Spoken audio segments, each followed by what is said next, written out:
representing the Harwich Historical Society for a delightful reason to introduce you to the speaker of the day.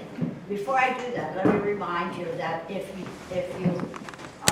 I'm really sorry about this, but we can't bulge out the walls. There's just no way to do it. So if you want to call an intervention in the middle and let people, we could play musical chairs. But it really is a privilege for me to introduce Duncan. I've known him for a number of years, and under very pleasant circumstances, where we both have a very keen interest in what happens to the buildings in Harwich. And he thinks old building is the one that just caved in Paris. I think old building is, well, my house now is 50 years old. That seems ancient. Anyway, he really is a master at what he does.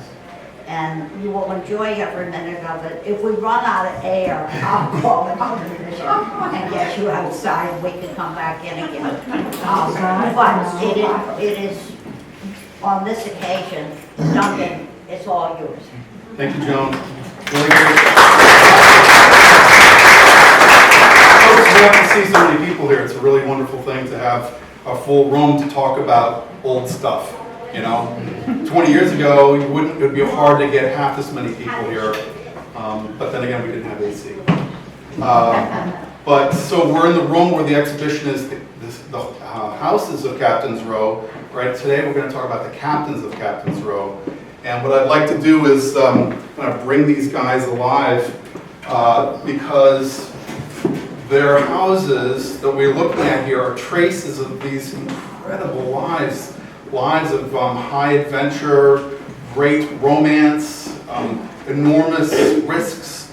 And you know, when I think about the lives of my ancestors, particularly one particular generation, the generation of my great-great-grandfather, he was born, he was the oldest of 4 boys. They were all blue water sea captains. In other words, they went all over the world. He was born in 1826. His youngest brother was born in 1838. By the end of his youngest brother's lifetime, not only when they were born, we didn't have telegraphy, right? There wasn't a stagecoach. There was, pretty rudimentary navigation. By the end of that time, we're talking, we had an Air Force in 1918. So enormous growth in terms of knowledge, life expectancy, capital assets, capital stock. They built this huge layer of America. And so these buildings are deposits of those ambitions. And I wanted to talk to you, how I come here is, I'm one of these rare birds that's a 12th generation. There are a bunch of us here that are 12th or 13th generation Cape Coders. But my 9th great-grandfather was one of the first 50 settlers in Yarmouth. And he was a stone criminal. The paper trail is immense. He had quite an adventurous life with he and his wife, partners in crime. They had 11 kids. My 8th great-grandfather and his 2 brothers are the ones that I've been able to figure out a little bit about. One brother, Samuel, his dad sold him into indentured servitude for 6 shillings, and he came to work at Bell's Neck for a guy named John Bell.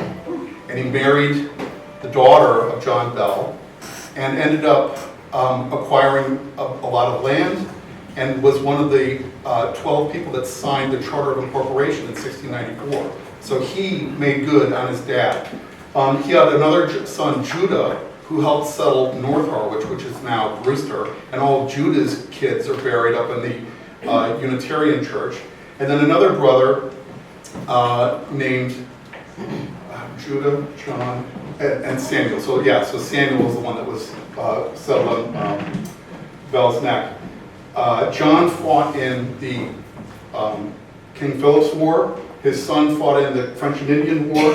His grandson, Isaac, fought in the American Revolution with his son, James. Judah had a bunch of kids who kind of migrated from Yarmouth into Harwich, and all these guys settled in Harwich.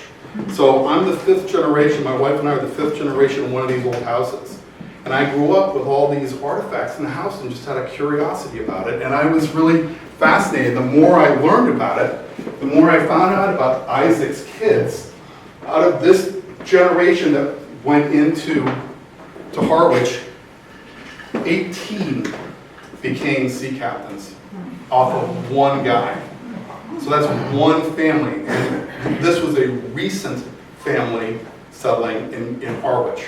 So my thought was that you look around here, all these families are all interconnected and they're producing the same kind of talent. We have hundreds of families of sea captains in Harwich. And what I love, this is a contemporary of my great-great-grandfather, a guy named Samuel Samuels, who told these great stories. But he wrote in one of this 1887 book, a first-class shipmaster of years gone by, when America claimed supremacy of the seas, combined sailor, sailmaker, rigger, carpenter, painter, and in fact, cook, doctor, lawyer, clergyman, navigator, merchant, and banker. This education fitted him well to do anything except enter Wall Street profitably. Though no class of men understood human nature better, he was the most gullible and the easiest swindled. So I think this kind of tells a lot about the honesty of these people. And what I wanted to do today is give you kind of a quick overview of what the land is like, how it came to be settled. We'll look at geography, and then the Chase family, which is kind of like the royalty of this little chunk in Harwich. I know we've got some cases in here. And then we're going to look quickly at the careers of 4 sea captains: Gus Crowell, Judah Berry Jr., Jeremiah Park, and my great-grandfather, Osmond Berry. So the Josiah Payne's book shows this slice of land, the Herring River here, the Dennisport line here, divided up for the first big division of lands in 1713. It was called Old Cumber's Land. It was a series of trenches, 24 rods in depth, all the way down to the waterline, all the way down to Nantucket Sound. And this old Indian path was 28. And it was owned by a guy named Captain Sears. He owned about 200 yards either side of that path of 28. So this is the Dennisport lights, where the 7-Eleven is, and this is the Irish pub right here and the weather deck on the other side of the river. So this is the land right here. And by about 1750 or so, this fellow, Job Chase, Sr., who's buried up there on Depot Road as you're headed toward Great Western, he's buried here in a beautiful hill overlooking Depot Road. He was a hero, buried as a patriot in the American Revolution. He built 2 homes right there. And he was the first guy who actually owned the entire swath by himself, both of those chunks. His first home here was about 1740, is now a affordable housing house. This is a magnificent Georgian residence, 1-story Georgian with a hip roof, beautiful fan lights. All the interiors woodwork is reeded and hand carved. And it's just a magnificent building. I mean, it would be magnificent anywhere. And this was his first house. His second house he built after the Revolutionary War. This is the old Bishop's Terrace. You've probably seen this. This is the real tragedy of Captain's Row. It's kind of fallen apart. But he was an amazing character. He ended up building something like a half a dozen ships with the lumber on his own land, and created a coastal shipping empire from Maine down to Brazil. And his son extended that, Job Jr., and Job Jr. is the one who built what's the Irish pub today. And Job Jr.'s son, Caleb, founded Chase and Sanborn Coffee, which was the largest coffee cartel in North America. The Starbucks, about after World War II, all the way down to about 1950, was the largest coffee concern in North America. So you could say that one of America's largest mercantile fortunes was started right here on this little stretch. And one of the beauties of it is that up until recently, it was a pretty thriving commercial area, up until they moved the post office and what have you. It's all changed, and this happens. But, you know, one of the things we'd like to do is kind of brush away some of the unpleasant accretions and pull out some of these gems and let people see what we actually have here. So this is the Carleton map from 1801, one of the first maps that shows this area that was referred to back then as Crocker's Neck, or Crook's Neck, named after Jacob Crook, who was a Saquatucket, who owned the land between Swan River and the Herring River. And so nobody really was concerned about the division of the municipality, but this is the area, right, this little sliver right here, and for some reason, you can see in the maps that are behind the thing here, the population from 1831, from pretty low density, in 25 years to 1858, it just blows up. And my guess is that it's probably because of all the shipbuilding that's going on the Herring River, the herring fisheries, the cranberry culture that was emerging in the middle part of the 19th century. All this contributed to the growth of opportunity. So people who wanted to have a job or wanted to have an income would come here and settle and, you know, hey, can I work on this? I think it's hard for us, particularly in the 21st century, to think of how, with so much abundance, when we click a button, Amazon delivers stuff that we want, you know, in 24, 48 hours.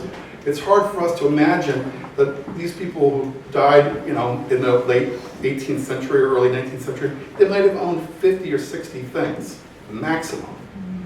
And the average Westerner in the 21st century owns something like 6,000 different objects.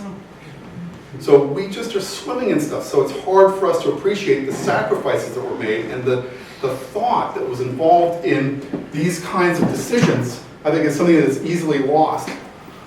So when we look at things like this area today, this is the current assessor's map. We just see a quilt of squares on a piece of paper. And if you look at it statistically, you know, on a graph, it looks like the same. It's just kind of data.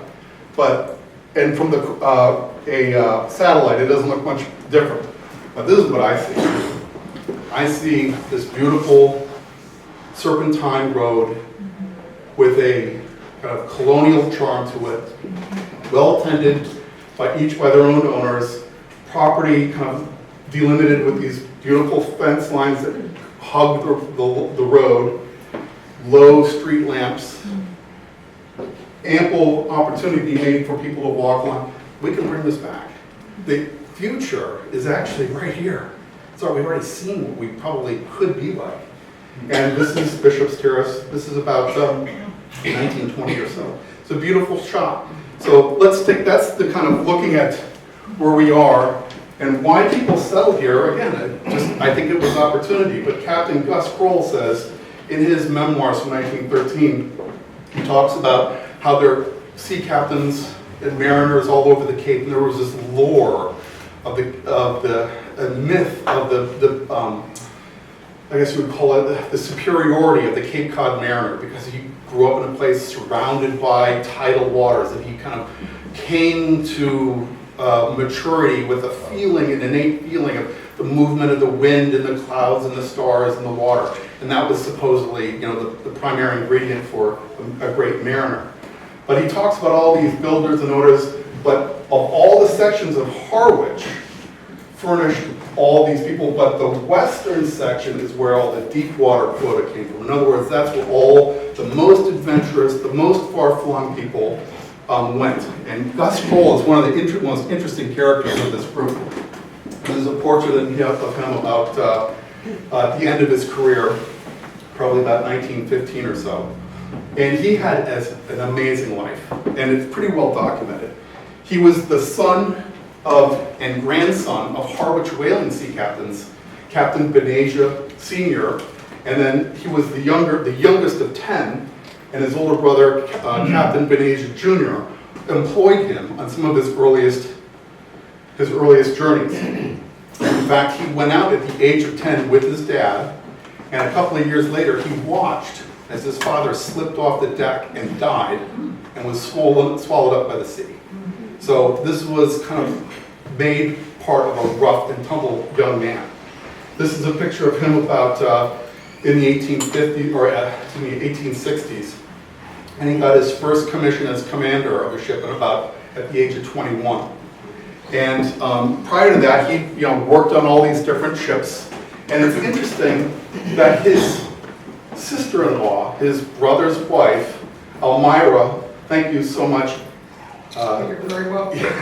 This was delivered to me, this diary or logbook of Elmira Hardy Crowell, this last week by Edie Crowell, descendant of Benaja Jr., and talks about their life at sea on this journey to Peru, Callao, Peru, between 1858 and 1859.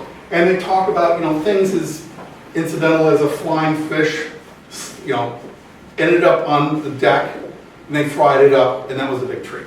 And then there's things a little more complicated. She talks about July 4th, how they celebrated in 1858 in Callao. All the harbor of the Americans was on board the Star King to celebrate the 4th. That was their ship. We had a grand dinner, speeches, toasts, band of music, dancing and singing, salutes fired at sunset. We left at midnight. Interesting thing, 50 years later, Gus, who was on that ship with Elmira and Benaja, talks about the exact same event. He says, in the year 1858, the writer, then a boy, was on a sailing ship in Callao. A large fleet of American ships was lying there waiting charters. They came from different parts of the world seeking. In other words, you'd show up with an empty hold. What can we fill it up with? Where can we go? Really entrepreneurial guys. It was a year doubtless remembered by many to this day as one of hard times. The 4th of July came and our ship was selected as the one to which to celebrate the day. At the banquet table were seated 64. In answer to the toast, sweethearts and wives on Cape Cod, 28 masters of ships at that port stood at attention.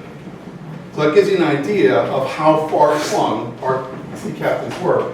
Every town in the Cape from Chatham to Barnstable, both north and south sides, was represented. And besides 8 of the above number, with the beauty and dignity of queens as they stood there were their wives. Chatham, Brewster, North and East Dennis, Highness, Yarmouth, Barnstable were represented by the daughters of Cape Cod. Should they be counted among the living, and the above reach their eye, possibly they will remember the little boy who was detailed by them to look after their little ones, with which 3 of them were blessed. So it's kind of a thing. Here's 50 years later, he remembers the exact same thing. This is the interior of one of the staterooms of an English clipper ship, the Cutty Sark, that's in London. That's not that ship. What was going on in Callao? Callao was one of the ports near the Chinchas Islands, where they would pull up all these barks, looking with empty holes, to shovel in bat guano, bird guano, nitrogen-rich fertilizer, which was in extremely high demand, particularly in England, where they have English gardens, and in France, where they have these beautiful manicure gardens. And what happened was, by the 1840s, this was a huge, huge trade, shoveling this stuff in excruciating tropical weather, shoveling this stuff down these slides into skiffs and then loading them out into boats. And you can see these were all Chinese laborers who would sign a 5-year contract, and they were tended to be worked to death. Very few of them survived. And it was one of the first episodes of what we call yellow journalism, was covering the human atrocities of these horrible contracts of Chinese labor in the Chinchas Islands. Now, as terrible as that was, so we do have artifacts of this, and this is one from my house. This was, I'm assuming, done by my great-grandfather or one of his sisters. This is basically art done by stratifying different levels of the guano of different colors and making landscapes. So like sailors' valentines and scrimshaw, this was another form of art, and this was an output of that exact kind of work. I'm not going to pass it around. You can come up and look at it because they can't replace it. And this is Gus's home. He bought this home from one of the Chases in about 1890 when he married a woman named Minnie, and they set up house here. This is one of these beautiful homes. It's a mirror image of number 37 there in the corner, which is a Greek revival, which is the house I grew up in. And he had, he was a very well-respected mariner. He was quoted in newspapers from the New York Press to the Boston Journal. He was involved in some pretty interesting things. This fellow, one of the premier ship designers of steamships, was invited to stay at his house because he was doing a tour of the New England shipbuilders, and Gus Crowell provided him the house. And actually, he built one of the ships that Gus Crowell eventually sailed to great fame, and I'll tell about that in a minute. Gus Crowell also volunteered to serve at age 50, actually in his 50s, to the Spanish-American War in 1898. Wrote this rousing call to action for everybody in Harwich. And in 1904, he was appointed by then President Roosevelt as the inspector of ships for the Isthmian Canal Corporation, the ICC, which was building the Panama Canal.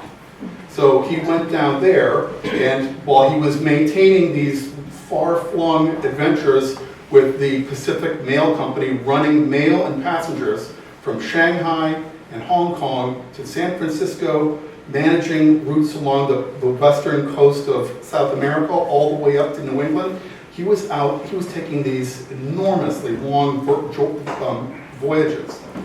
And what I find to be pretty interesting is that at the end of his tenure of 10 years of working with the ICC, he was, on June 8, 1914, he was the first man to navigate the Panama Canal. And at that night, they honored him at the ICC Hotel in Cristobal with specially struck silver. And sitting next to Gus Crowell was former President Teddy Roosevelt, who pinned him with the Roosevelt Medal for service. And I actually have a spoon from the ICC Cristobal Hotel from that event. And I'll tell you how I got that.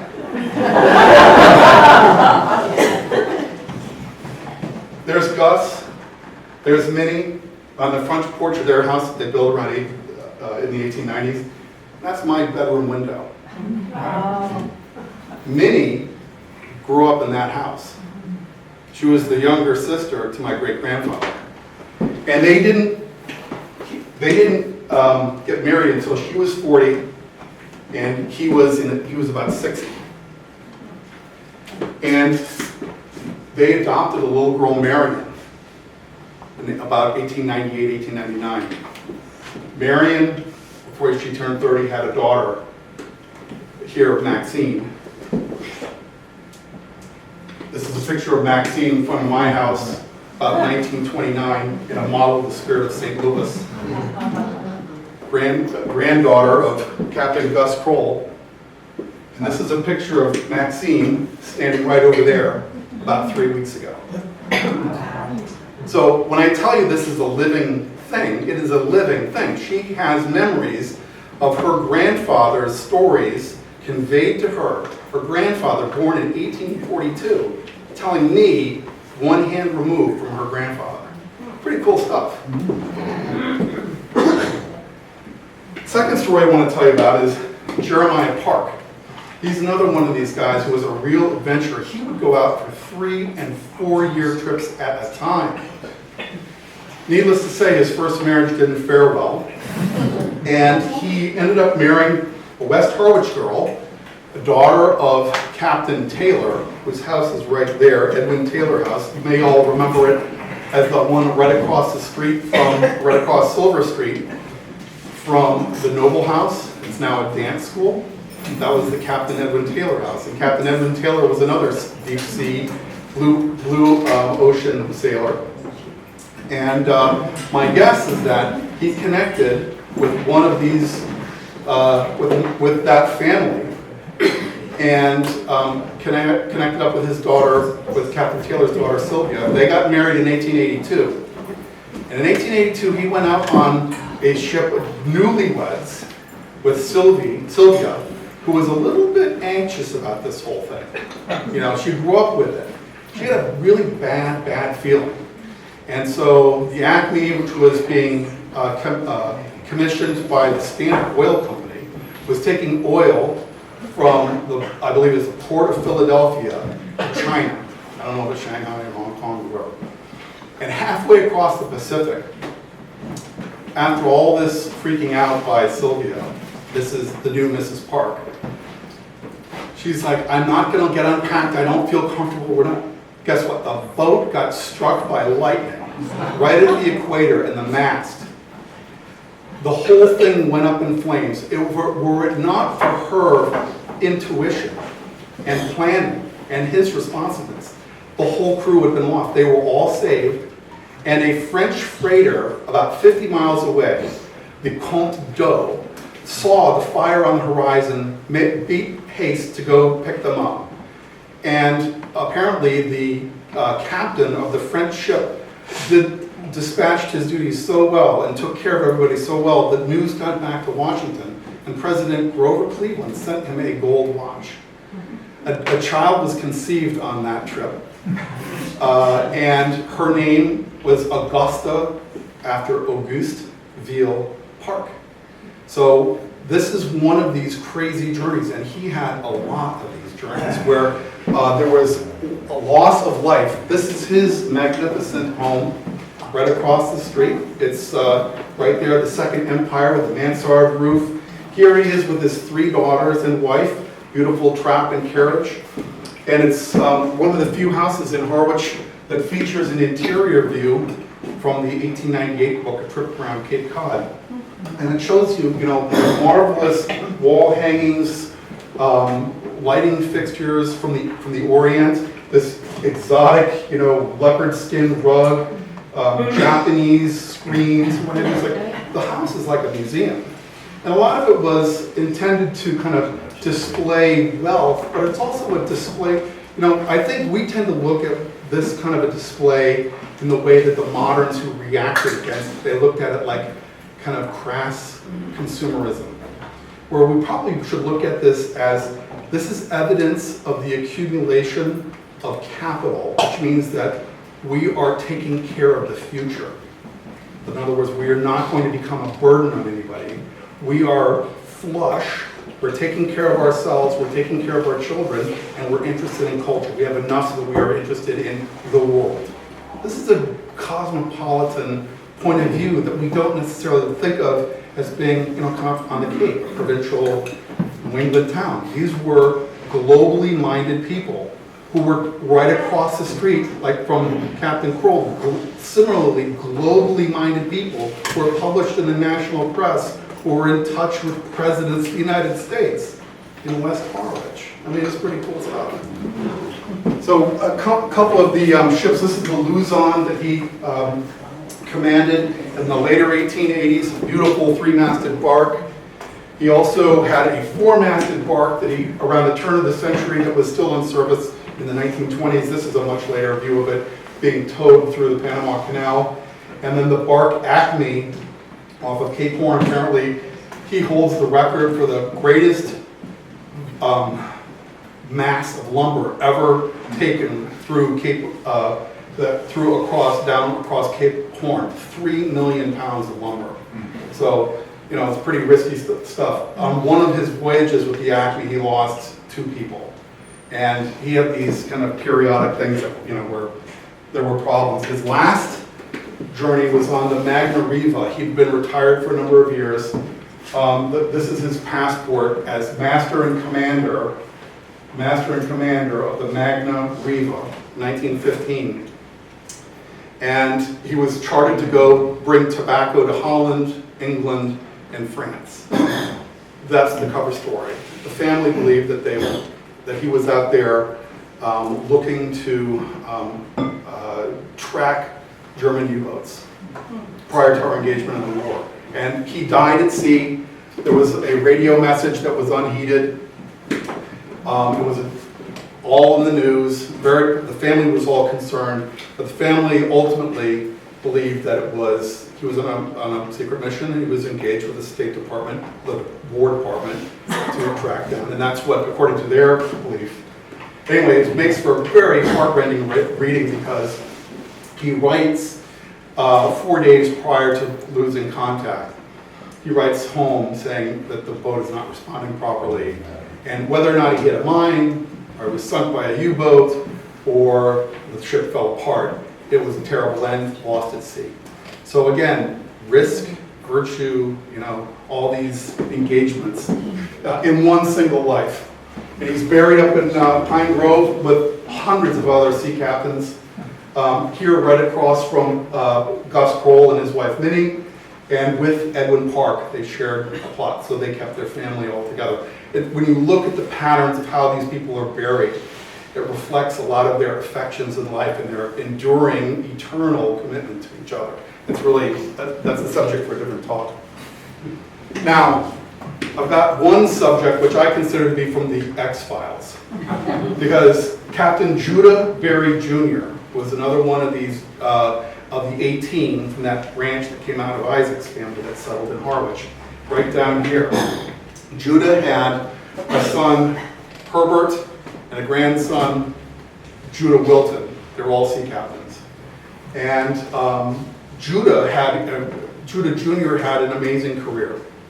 He was all over the world, again, deep water skipper. And in later life, he got more involved with coastal trade.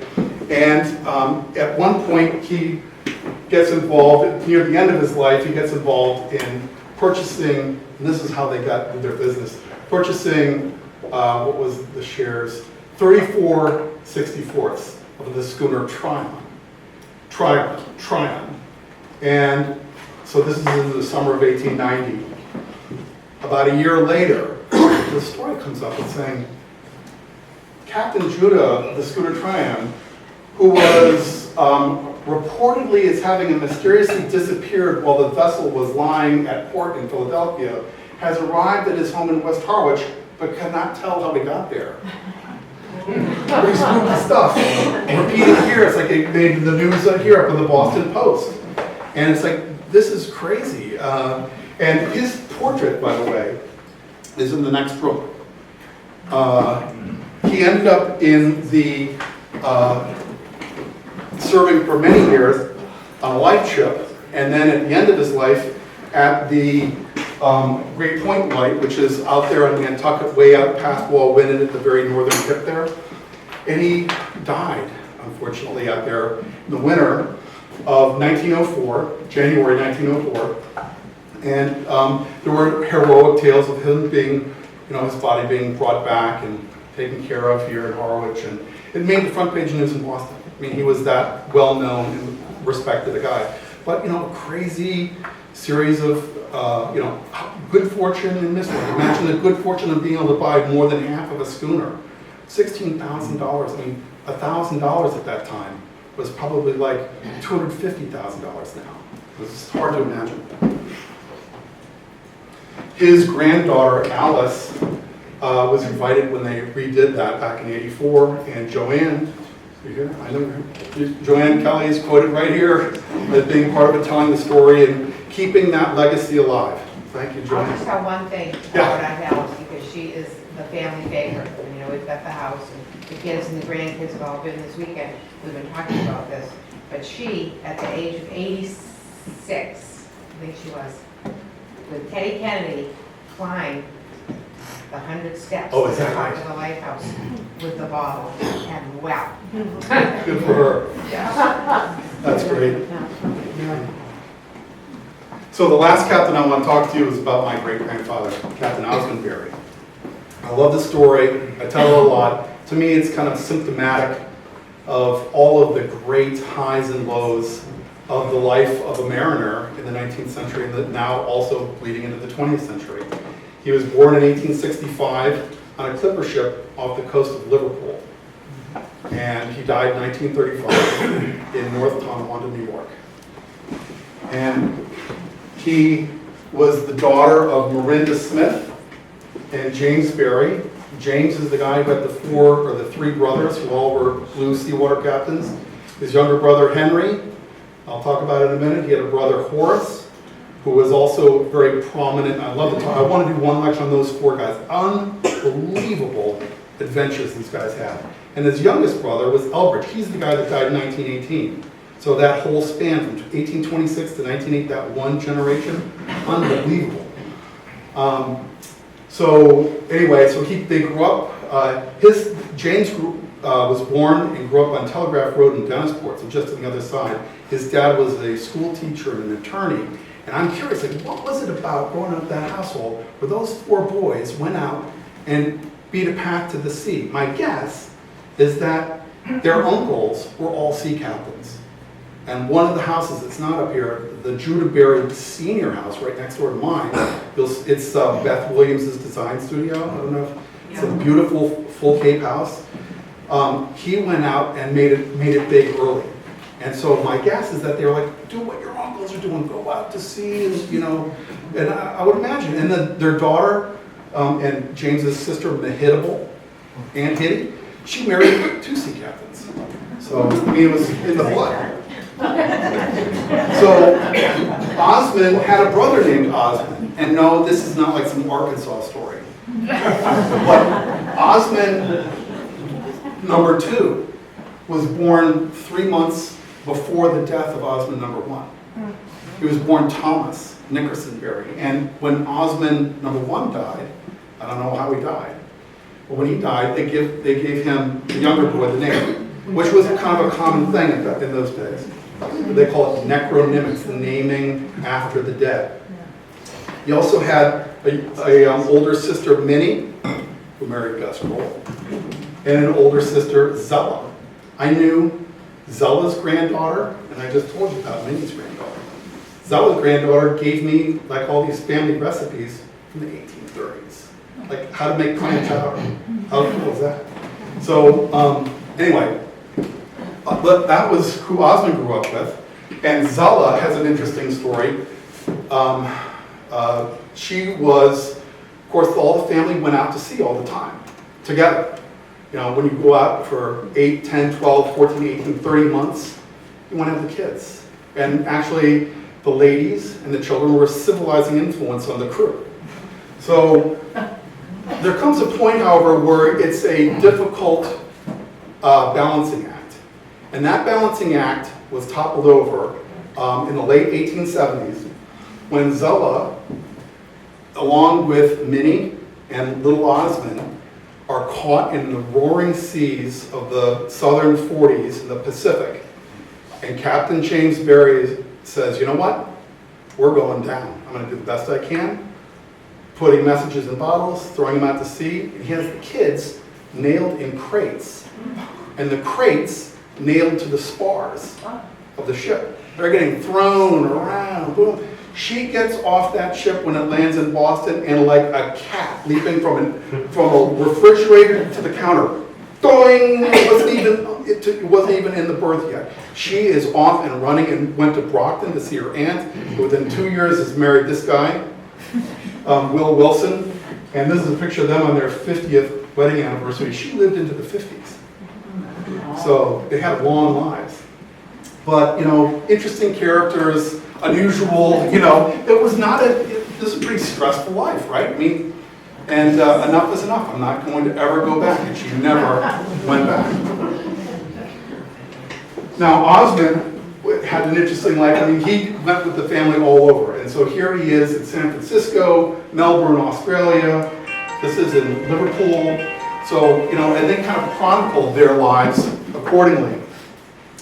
And when he was a young boy in the 1876 exposition, the Centennial, the family went down there, and actually they inscribed the book. We sold the book and kind of annotated it, and we're taking in. So they're kind of, again, evidence of this worldly historical knowledge.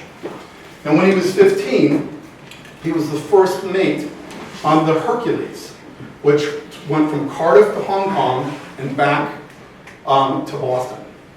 And this is a wonderful story here. We have have it in the family. He talks about, recording, going out to sea and what the weather is like and doing all the navigation. This is a 15-year-old with sufficient English and math skills to produce a corporate document for insurance purposes that is taking multiple tons of cargo around the world. I think there are expectations of our children could be adjusted accordingly.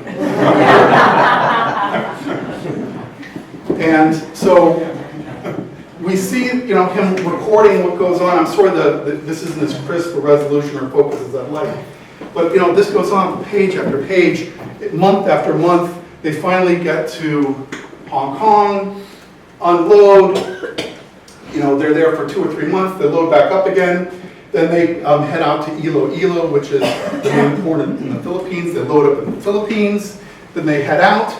And you can see him making his calculations in arithmetic in pen, confidence, right? And he notes at one point that the captain is not feeling very good. The captain can't hold any food down or can't stand on his feet. Then the captain is still very sick, and then here's a couple more days, a couple weeks go by, no word, nothing about the captain. The captain is not very good here. Well, at some point he says, the captain's not going well at all. And what we find out is that in the actual document, which I have right here, he writes,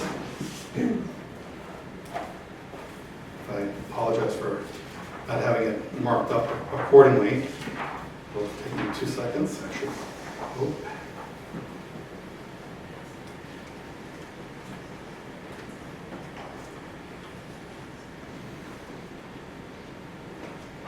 Here we go. It says, the captain is very sick. He does not expect to live the 24 hours. His abdomen is swelled up as tight as it can be.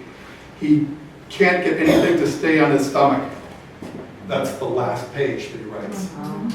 As first mate at age 15, he becomes a skipper. Wow. And the captain is his dad. He packs his dad in a box of salt, brings him home to bury him next to his dead brother. And what happens next is also kind of interesting. Pine Grove. And I just happen to have his dad's day book, Captain James Berry Jr.'s day book. And in the back of it, he kept this tracing of the original photograph of his wife and son in the back hole here. That's kind of like a sentimental reminder of home, his own person. So these, as hard and as difficult and as challenging and as tragic as these lives can and were, there's this soft core of human affection. And he carried with him a school exercise by Osmond about the manufacturing of pins, written in purple ink, that he was so proud of his son, of getting his penmanship down. And you can see that this counted for something. This was actually a Darwinian survival skill. So what happens after this is his younger brother Henry that I mentioned, Henry marries the widow, takes care of the 2 girls. In 5 years later, Osmond Berry has been absent. He's just gone out to sea. And this fellow Henry Berry was no slouch either. He was the skipper of the Extreme Clipper Golden State. If you Google Golden State, it was one of these Westervelt Extreme Clippers, one of the world class. He ran it in the 80s. And anyway, he made the paper in 1847 when his dad, the farmer, the lawyer, the school teacher, wrote into the Barnstable Patriot that his son Henry, at age 14, Henry Clay Berry, age 14, earned through fishing a total of $220. Now, if you consider that a $20 is 1 ounce of gold. If you measure that by today, it was something like $14,000 over 2 years. That's pretty adventurous for a 14-year-old today. You know, that kind of intensity. So Henry steps up, goes into business with Osmond. Your Uncle Henry, love to all. Here's all of our business plans. Let's get involved in all this stuff. And on the back, Osmond's calculating interest. You know, so talk about frugal. It's like, don't let even the letter, the back of the paper, go to waste. Use every scrap. They go into business together on the Jonathan Bourne, beautiful 4-masted schooner. He marries local sweetheart Lillian Kelly, who grew up on Lover's Lane, and they honeymooned in this ship. It was a great time. They ran lumber between the Cape, between New England, Maine, and Galveston, Texas. And we have like some pretty interesting and ample business records for what the return was annually for the shareholders of the Jonathan Bourne. Pretty interesting to watch. And also some papers about how he was approached to be an investor in other ships and what the breakdown was and what they expected to earn from their shares, you know, thousands of dollars. So they were investors in their own business, and this is another one of these tragedies. Fortunately, nobody died, but the Jonathan Bourne went down off Pollock Rip, off Chatham, in 1896. So here he is, born in a clipper ship, grown up with it. It's like all of a sudden he realizes he has to get into another business, and he ends up, within a few years, in the steam packet boat industry with merchants and mariners lines, running between Baltimore, Portland, Maine, and Savannah, Georgia. And in 1909, we have a kind of a summary of his career. And in 1909, they took an interesting trip with family, Easter at sea on the Parthian, 1909. There's Captain Berry, there's his wife, his daughter Hazel. That's my grandfather in the pork pie hat, sticking his tongue out. Acting all funny. You know, I love knowing that my grandfather, who was such a force of nature in my life, was this kind of punky kid. You know, I love it. But in 1914, tragedy struck. Midnight, a little shortly after midnight, in January 30th, 1914, when they hit the Monroe.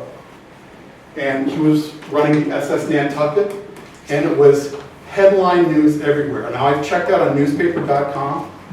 774 stories mention the name Osmond Berry in 1914. So he had to come back to the Cape. And my grandfather was 10. He said, you know, no income. We're going to learn how to farm, fish, trap, and hunt. We don't go back to and that's how they all grew up. And my grandfather had that kind of as a baseline in life. You know, in 1914, back when, you know, there was Kaisers and kings and what have you ruling. And that was not that long ago. It's easy to think of these black and white pictures. But this was a real big story. New York Times, look at the column inches. New York Times had it on the next day with maps and snap out pictures. I mean, it was really, and this is 2 years after the Titanic. 41 people lost their lives. Big inquest. The equivalent of the NTSB was convened, and they did it within weeks. And both captains were found at fault, then one captain, then the other, kind of like a ping pong match. You know, they were all, it was, you know, just a crazy problem. Ultimately, both were rectified.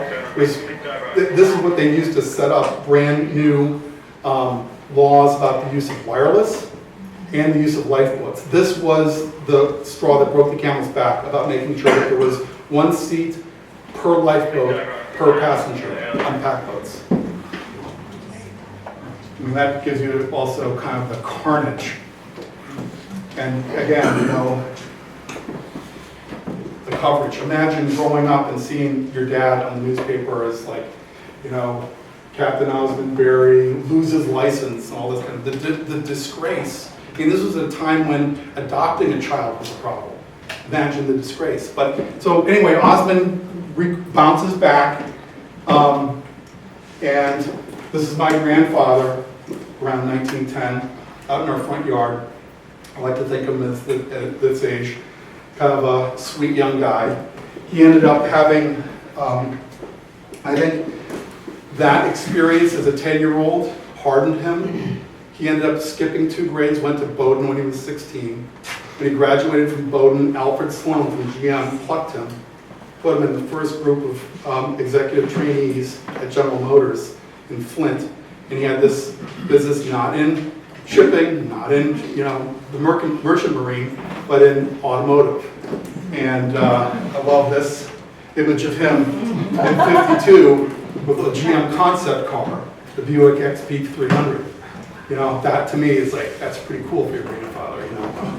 So, but I like to remember him these days. He died when I was only about 7. But that was my grandfather, the son of the sea captain. Thank you all very much.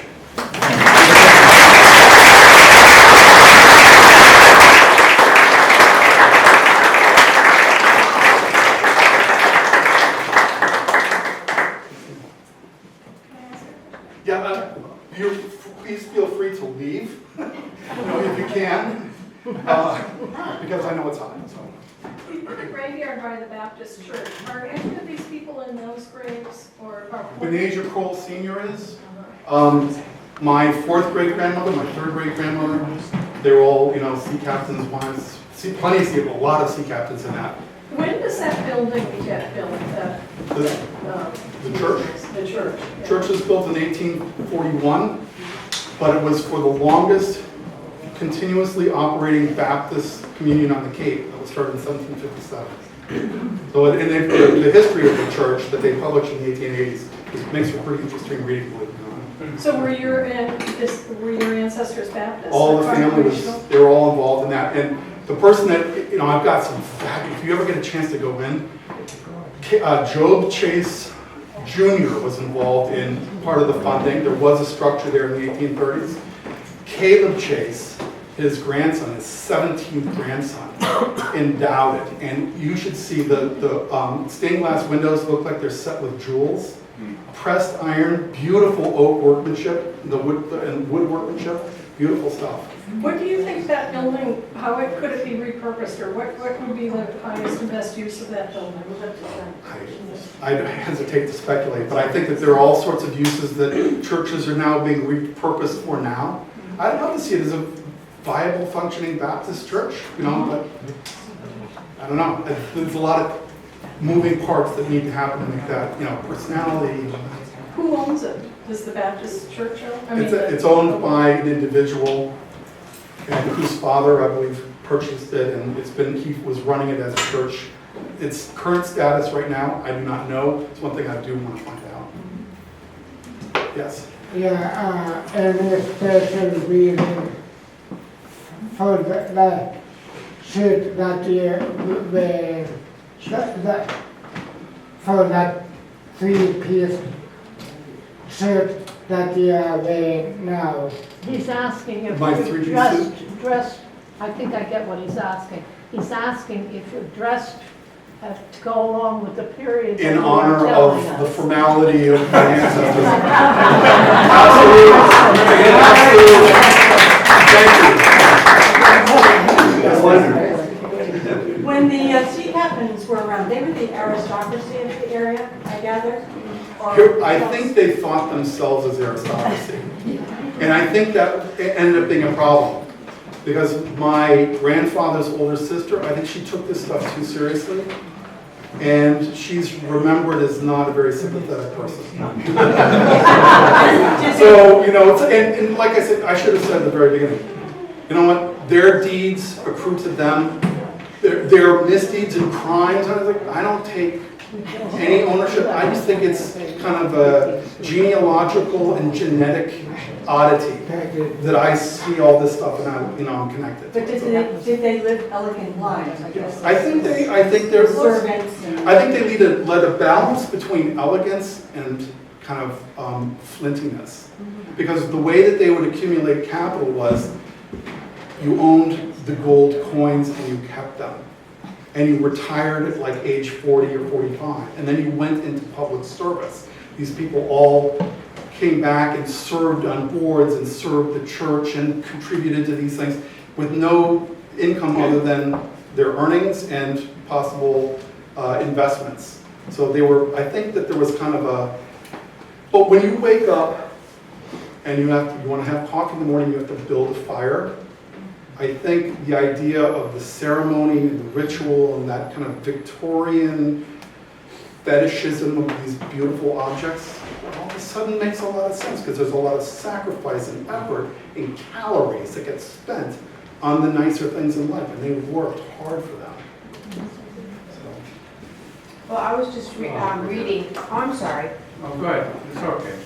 I was just reading in Judy Berry's blog last night that, about, you know, the sentiment and the poetry and the beautiful prose that they wrote and their beautiful handwriting in the logs, that this particular one was, he had a bad dream, he was going to be gone 2 more years, and he had a bad dream that Sarah was sick and had died, that was his wife, on Belmont Road.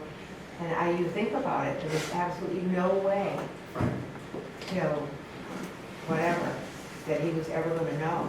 Well, the other thing is that I have some of the books of my ancestors are in the house and the Bibles and what have you. And we talk about an elegant life. My great-great-grandmother, Miranda, she was an avid reader of Byron. We have the complete poetical works of Byron. And she named her sons Osman. Osman was the hero of one of these Greek Turkish tragedies where, you know, the whole thing was about the liberation of Greece from the Turks.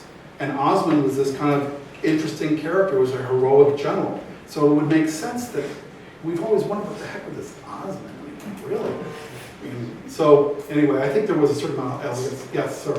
I was wondering, they had no formal schooling. How did they achieve the when I was captain? Was it just inherited or what? I think it was kind of an honorific up until the time that the Lloyds of London got interested in insuring American shipping. And I think around the 1850s and the 1860s it gets formalized. And interesting enough, this building here, Brooks Academy, was one of the first places to teach navigation in North America. No accident. Thank you. Yes, sir. Do we have any idea how many ships there were, sail ships? Well, there's a book that was published by, under the auspices, perhaps not under without the permission of the Historical Society about 20 years ago, called 627 Sailing Vessels from Harwich. Just from Howard? So that gives you an idea of the number of sailing vessels that are mentioned in the Harwich Independent between about 1860 or 1870 and maybe the First World War. So it's a lot of vessels. Yes. Can you talk about the abolitionists and what was these sea captains, because they were in business during a time when... Well, it's interesting. I think that there was a lot of conflict. There was an active Democratic Party in Harwich during the 1850s. And that's because there was cotton trade between Savannah and London. And between, you know, whatever trading partners that were interested in cotton. And I know that there were, you know, active Democrats, you know, anti-Lincoln types in Harwich. But if you look at the militia rolls in Harwich for 1860s, all the sea captains are listed. So, I mean... Do you think you could relate it to the separation between Harwich and Brewster and the fact that the sea captains there were involved in the slave trade? And we can claim Jonathan Walker in our town. Yeah, that's right, Jonathan Walker. Yeah. I don't quite know about that because that split off happened in the 1840s, which is, you know, half a generation or more before abolition, you know, became a political disaster. What about the relationship with the Quaker community in Yarmouth? I don't know. But I want to thank you all very much. Happy to talk to you.